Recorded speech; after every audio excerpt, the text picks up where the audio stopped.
ба ҳама арзи салом дӯстон ва меҳмонон. Инак мо дар студияи ширкати Формула 55 қарор дорем ва имрӯз яке аз меҳмонҳои бисёр ҳам шинохта ва маъруф дар миёни варзишгаро, дукарата қаҳрамони Осиё ва ғолиби як қатор гран-при ва гранд-сламҳо ва мусобиқаҳои байналмилалӣ Комроншоҳи Устойпириён омаданд ва хуш омадед ба студия.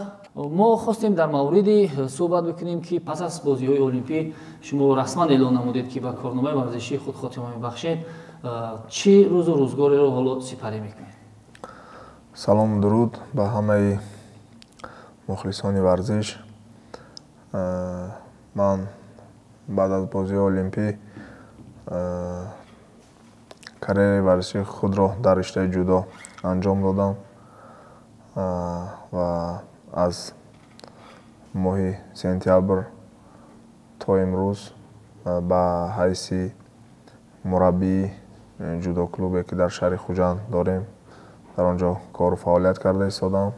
150 то 200 нафар дар як рӯз тодори мо мебиёнд, тамрин мекунанд ва ман ин таҷрибае ки дар ин тӯли чандин сол ба худ гирифтам, ба наврасону ҷавонон таҷрибаи худро ба онҳо медиҳам. Хуб, воқеан пас аз солҳои зиёде ки як режими муайян, тамрин, машқ, мусобиқаҳо, иштирок дар мусобиқаҳо, боз тамрин ё машқҳои дастаҷамӣ ё збор мегӯянд, боз мусобиқаҳо. Хулас ҳоло ки ин чизҳо камтар канор меравад, шумо кадом режим даҳози фаъолият доред? Бисёртар вақте ки дар вақти мусобиқаҳо буд, вазн камкунӣ, дар як рӯз 2-3 маротиба тамрин, режим, дисциплина бисёр як ҳамаш дар як чорчӯба буд ва имрӯз бошад бисёртар ба ман оиладор ҳастам, соҳиби 3 фарзанд ҳастам. Дар канори оилаи худ, дар тарбияи фарзандон ва дар вақти холигӣ ба шуғли мураббигӣ кору фаъолият дорам. Ва дар ин аллакай қариб ки 3-4 моҳ мешавад ки ҳамчун варзишгари касбӣ корро тамом кардам. Масалан, вақти холигӣ бештар пайдо кардем? Вақти холигӣ бештар пайдо кардем ва фикр мекунам ки ҳамун вақте ки буд дар карьераи варзишӣ, он вақтҳо пурсамартар истифода мешаванд. имрӯз бошад вақтҳои холӣ хеле зиёд аст. ҳоло одат накардед ки чорчӯбаи режиме ки доштед ин борда? Чунки саҳар мехестӣ, субҳона тамрин мерафтӣ, меомадӣ, аз тамрин ғазо мехӯрдӣ, каме истироҳат мекардӣ, боз тамрин мекардӣ, аз тамрин соатҳои 7-8 шаб мебаромадӣ, бо ғазо хӯрда хоб мекардӣ. имрӯз бошад як вақт хеле бисёр аст, намедонӣ чӣ хел то бегоҳ вақт гузаронем. баъд мебиёем барои 3 гурӯҳ кушодем, ҳам наврасону ҷавонону бузургсолон. вақти холигии худро бо онҳо дар толор мегузаронем. Ки буданд нафароне ки пас аз он ки аз зудо канор рафтан, аммо дар гӯштини миллӣ ва гӯштини кураш, гӯштини қазоқӣ буду якчандон гӯштиниҳои дигаре ҳастанд ки пеши шумо ҳам дар гӯштини қазоқӣ ҳатто чемпиони ҷаҳон ҳам шуда будед, дар самбо ҳам чемпиони ҷаҳон шуда будед. Масалан, дар ин равиҳо фаъолиятро идома намедиҳед? Ростӣ, аз соли 2009 бозе ман дар тими мунтахаби наврасони самбои кишвар будам. баъд гӯштини ҷудо гузаштам.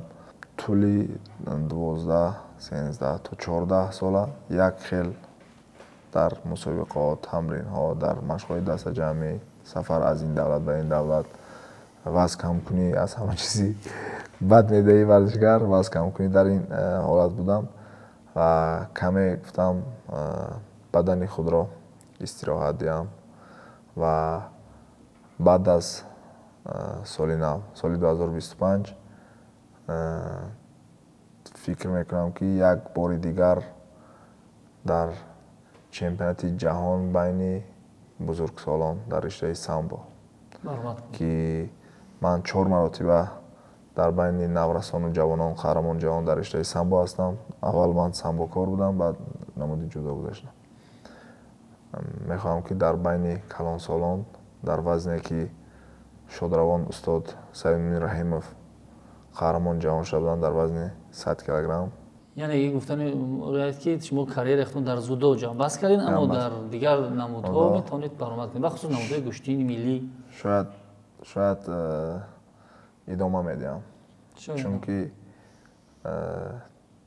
4 моҳ 5 моҳ боз истироҳат кардем, бадан хело истироҳат кард ва фикр мекунам ки қувва ҳаст ки идома диҳем. барои ҷавоне 31 сол дорем, шукри худо. метавонем ки 1 сол 2 сол дигар дар майдонҳои гӯштини миллӣ ва дар гӯштини самбо ва гӯштини кураши ӯзбекиву қазоқ курез иштирок. кай ба ҳамин фикр омадед ки бояд тарки зудо бикунед? ҷудо ба ҳамаи шумо маълум аст ки ин намуди олимпия аст. бояд дар 1 сол қариб 15 то 20 мусобиқаи бошгӯи силсилаҳои гран-при, гранд-слам, чемпионати Осиё, чемпионати ҷаҳон, мастерс, ҷоми Аврупо, ҷоми Осиё, мусобиқаҳои зиёд бисёр ҳастанд. қариб ки ҳар моҳ 7-8 килограмм вазн кам мекунем. ба ғайр аз ин бояд ту доим дар як формаи идеалӣ бояд бошӣ.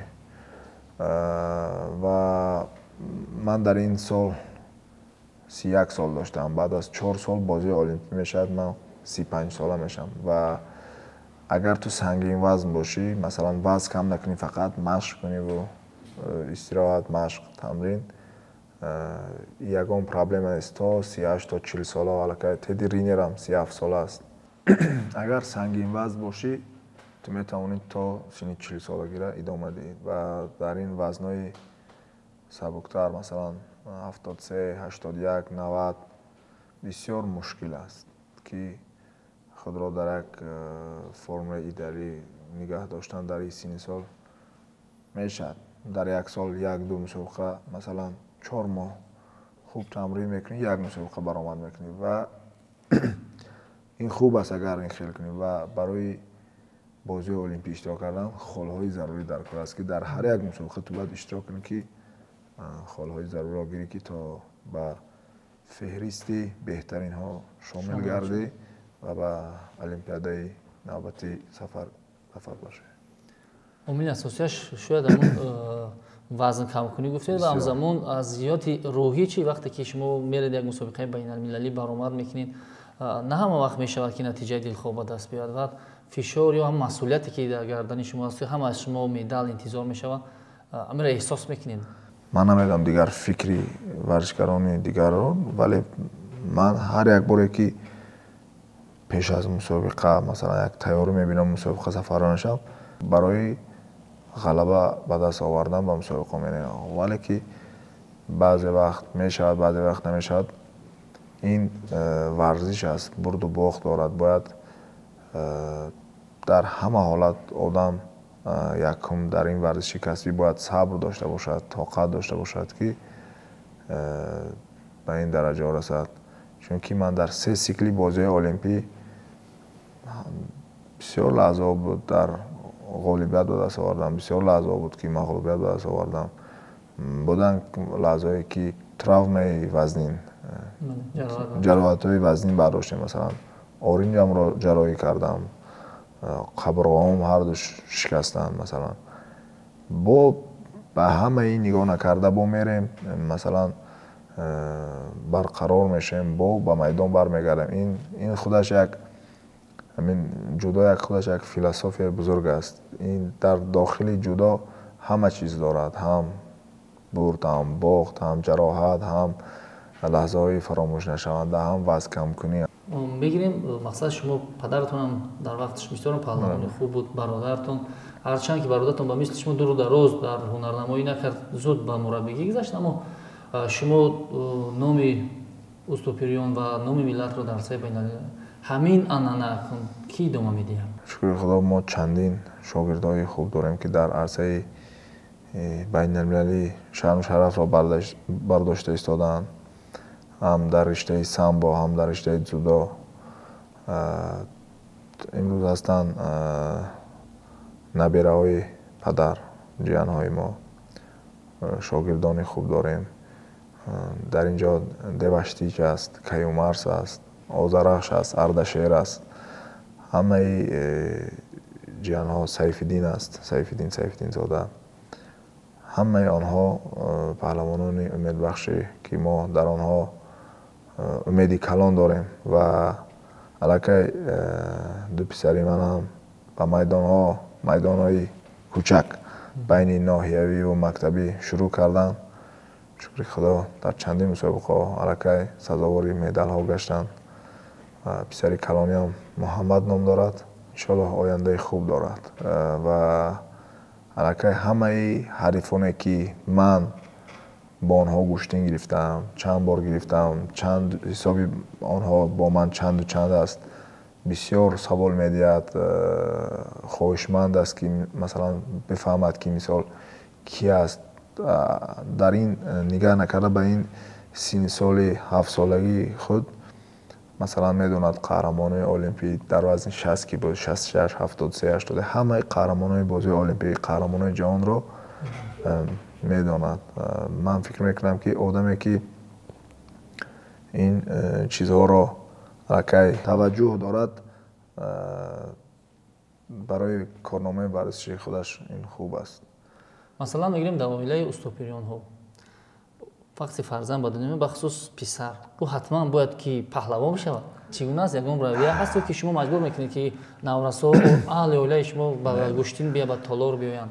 در دهه‌ای که ما زندگی میکنیم لنگلیف نایه جبار رسولوف، دهه لنگلیف نایه جبار رسولوف، در آنجا فقط یک تالاری ورزشی است، کاخ ورزشی لنگلیف.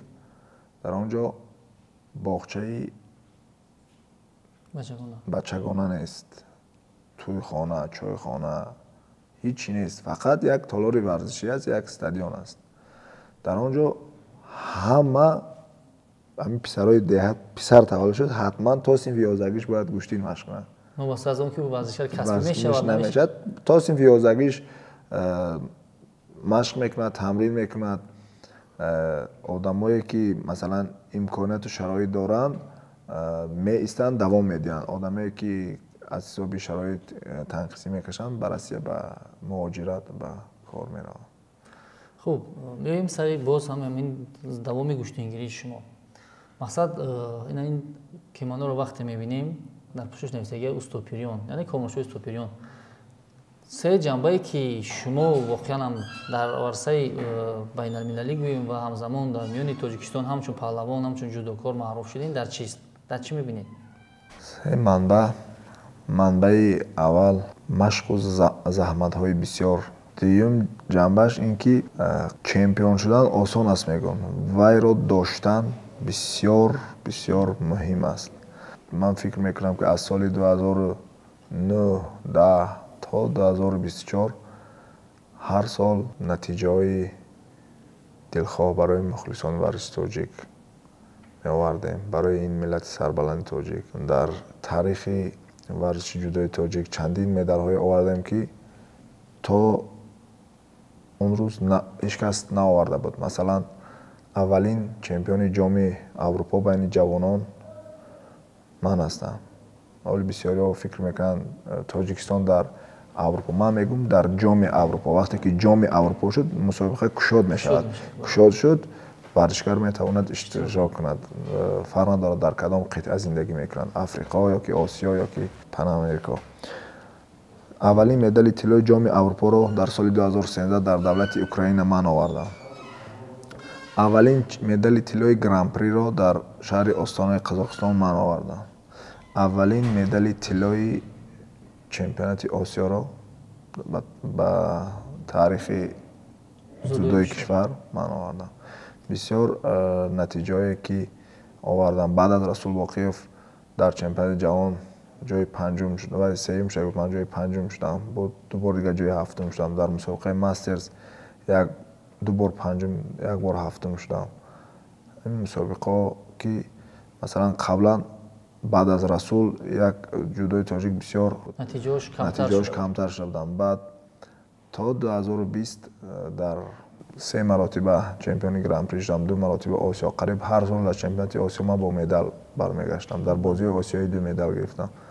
همین натиҷа ҳо буд ки писанди мухлисони мардуми тоҷик гаштем. Ҳам ҳамин омилҳо буданд ки варзишро ҳам интихоб кардем ва як сония ҳам пушаймон намехӯрам ки ман умри ҷавонии худро ба ин роҳи ҷавонмардӣ, роҳи пурифтихорро ман сарф кардам. خب این سه عامل بود که وقتا شما از آن افتخار میکنید و همیشه مخلصان هم این رو خوب میدونن، اما به مشکلی، به اشتباه، به خطایی نمیشود. بله. شما زود همون کریر اختون وقتی به خاطر میارین، شاید سفر، شاید اگر مسابقه اشتراک کردن و فکر میکنید که اون همونجا اگر من همین اشتباه نمیکردم شاید این خیمه شد. در این باره هم فکر میکنید؟ البته به این فکر نمیشد، ولی من که مربی اولینم پدرم هستم، بعد صحبت میکنیم، بسیار بحث های تحلیل های ورزشی مسابقه میگم. بعد پدر یک سخن دارن که چیزی که گذشت و زمانی گذشته بود، همون اشتباهی که در زمانی گذشته کردی تو باید امروز کاربری کنی که در زمان آینده همواره رو باز تکرار نشد. برای خاطر همون در پشت و پناه من اول خداوند بزرگ، بعد پدر، برادرم همچون کوه در پهلوی من بودن. کی همچون بجز از پدر و برادر در راه انتخاب کرده و موفقیت های خود باز نفر کلیدی می حسابی؟ مربیانی که با من کاربری کردن، ولادیمیر نیکولایویچ الچینینوف و مربی دیگری که در دولت آلمان زندگی میکند، وحید سرلک، آنها سخت کمک کردند. عموما در کارنامه ورزشی من نامبر کنم، اگر همه استادا یک ذره هم باشد برای من کمک کردند. وقتی که من جوان بودم، برادرم چهره که شما نقل کردید مسابقه میرفت در رشته سامبو، ما با مشغول دسته جمعی به شهرستان سفر میکردیم. استاد بازار ناصر بود مربی ما، بسیار سهم ارزنده دارند. سلیم احمدوف مربی در کره در مشغول دسته جمعی بودیم.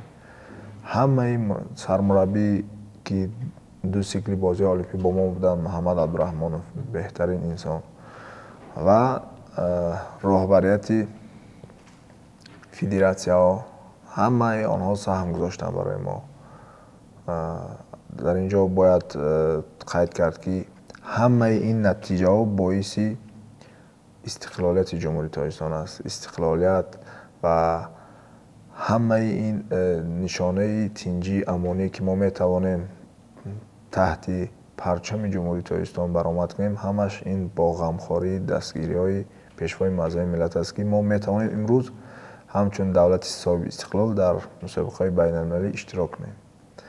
چون که بسیار دوستانی پدر به ولایت سوخت میبینند، در مهمانی میشنیم در یک سری سفره با یک پیاله چای، که ما میرفتیم در چمپیونات SSR شوروی امکانیت نداشتیم مثال برآمد کنیم و امروز ما فرزندان نسل استقلالیم. ما باید فخر کنیم و ما این امکانیت را باید استفاده بریم. در عمر ورزشی عمر کوتاه، خیلی کوتاه است، 10 سال 12 سال است، باید ثمرناک استفاده بریم و هم بردار باشیم.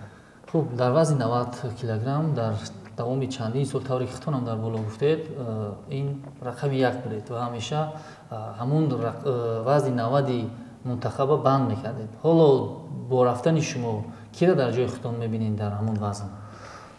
حاضر بچه ها 3-4 نفر در وزن 90 کیلوگرم نامنویس شده هستند، به مسابقه رفته ایستادند. یکی از آنها شادمان رضایف است و هم از وزن 81 به 90 گذشت. محمد عبدالجلیل زاده است و هم از 81 90 گذشت و امید جان رجبوف.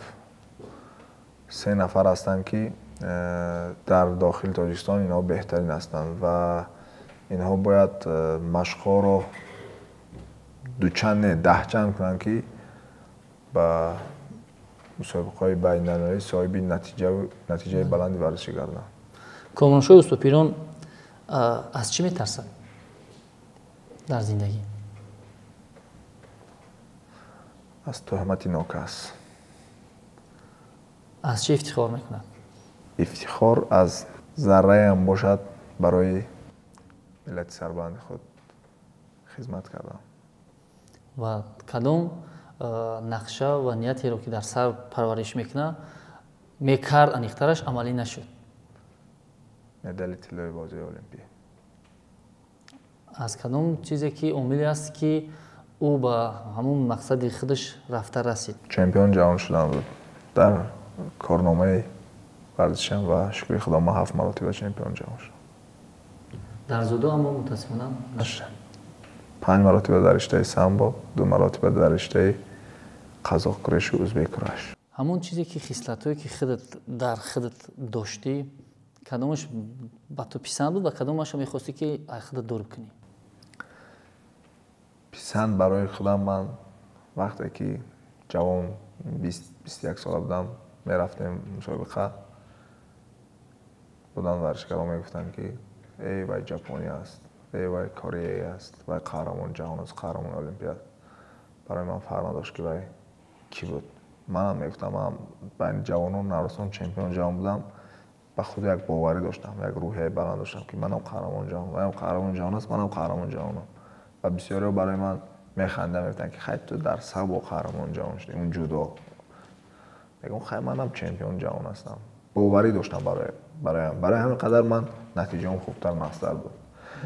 барои ҳамаи варзишгарон мегӯям ки боварӣ аллакай худаш ин як қадам ба самти ғалаба аст. дар зудо дар мадди аввал якум шумо техникара мемонед ё ҷисман пурқувват будана? боварӣ якум.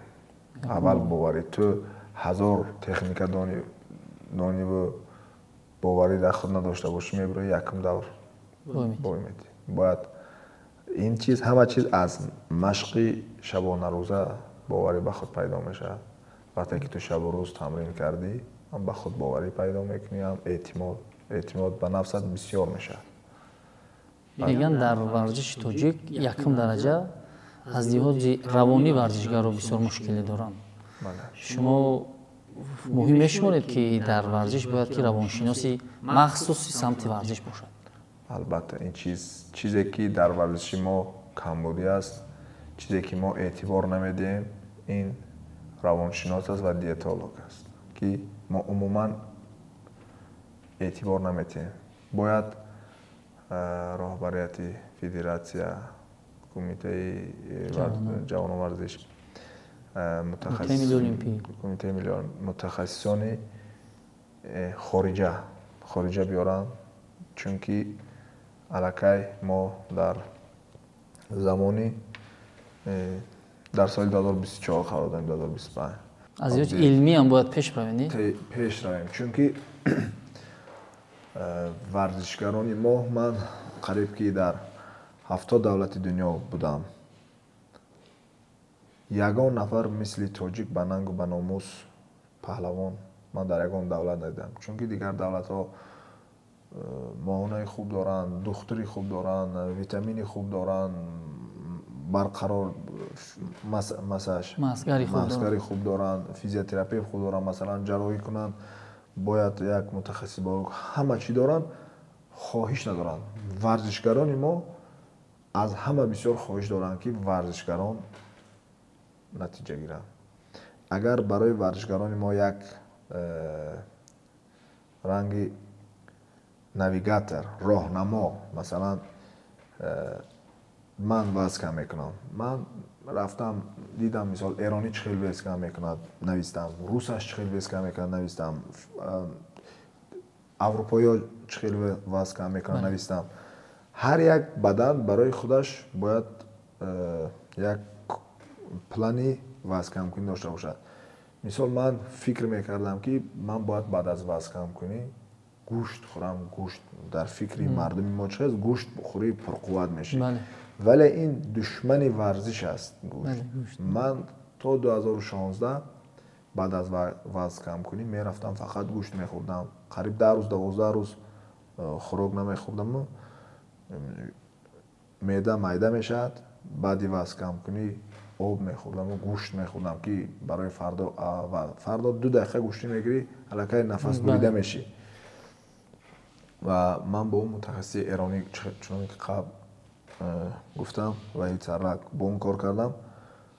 اون بعد از وزن کم کنی عموما برای من گوشت نمیمون، اجازه نمیداد که بخورم. من خیلی من باید فردا گوشت گیرم، من باید پرقوت باشم، باید جان گیرم.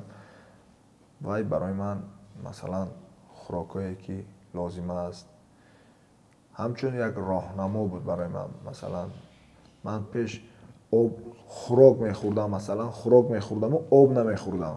وقتی که تو وزن کم میکنی میدوی آبی بدن از دست میدی که بعد لط میبرداری. از این صحبت برای من هر روز قریب 4-5 لیتر آب میداد که بخور تمرین کن، بخور تمرین کن. هم من مسابقه میرفتم بدنم آماده بود، هم خسته نمیشدم. هم ورزشکاران ما میرن مثلا آش میخورن، 3 روان است و آش آب طلب میکنه، تو آب نمیخوری با میبایی 3-4 قبط لباس میپوشن، وزن کم میکنن، آب بدن رو میبرن، بعد بعید میشن. بسیار برای ما هم چنانه که از پیش گفتیم دیتولوگ چیزی که مهم است برای ورزشکار درست وزن کم کردن و روانشناس برای که پیش از مسابقه برای ورزشکار باید موتیواسیت، روحیه بلند که باور کند به خود. این چیز بهت چیزی مهم است. وقتی که ویدیوهای شما و نوارهای گوشتینگیری شما در شبکه‌های اجتماعی در یوتیوب یا در بسیار جا پیدا می شود، توجه میکنید به کامنتار یا که کی چی درباره شما چی میگه؟ البته میخوندیم، تماشا میکردیم. مثلا بودن اون نفرایی که کامنت می‌نویسن باید در حیات خود به اون هدف رسیدگی نیستن. چون که در کوچه‌ای که خیلی که میگن در کوچه‌ای که ما قدم گذاشتیم و یا 10 قدم زدن نمیتونن، چون که شب و روز مهنت کرده و یا در توی دیوان میشینن مینویسن، ولی که بیان قطعا 1 ساعت تمرین کنن بعد میفهمن که ورزش چی است چی نیست. و بسیاری که نویسن مثلا در کامنتار مینویسن و وقتی که در پیش میبینن میبینن قطعا صورت میگیرن، عکس میگیرن، میگن تو برادر ما هستی. این خیلی هاش هم دیدیم. اگر تصور میکنیم که اینجا کامونشو دوره جوانمون که گفته که چمپیون جهان و چندین دستاوردهای بزرگ در جوانی داشتیم، با همون نگاه بکنی اگر چی مسئولیتش میدادید؟ حالا با اون که شما علاقه تجربه دار شدید و همه دستاوردهای خوبم داشتید و برد و باخت‌های بیشتر هم داشتید، چی توصیه میدادید که امروز او رو راهنما میشد؟ باز هم سخت‌تر تمرین میکرد. راهبریتی که امروز در سر فدراسیون جودوی تاجیک است در دوره جوانی من نبود. من در این 3 سیکل ممکن 3 مدال میگرفتم، مانند یلداز سمیتوف، مانند رشاد صابرов. ما قبلا ها از حساب پدر خود، از حساب شاگردان پدر خود به مسابقه می رفتیم و بعد حکومت ولایت سوق ما را دستگیری کرد. بعد کمیته جوانان ورزش جمهوری تاجیکستان، کمیته ملی المپی، رهبریت های فدراسیون، بعد بسیار نظر وای کردن، توجه به ورزش بسیار خوب شد. در 3-4 سال اخیر نگاه کنید که علاقه جودوی تاجیکستان در یک وی بلند، در یک سطح بلند شد. علاقه ما در بازی المپی 2 مدال گرفتیم.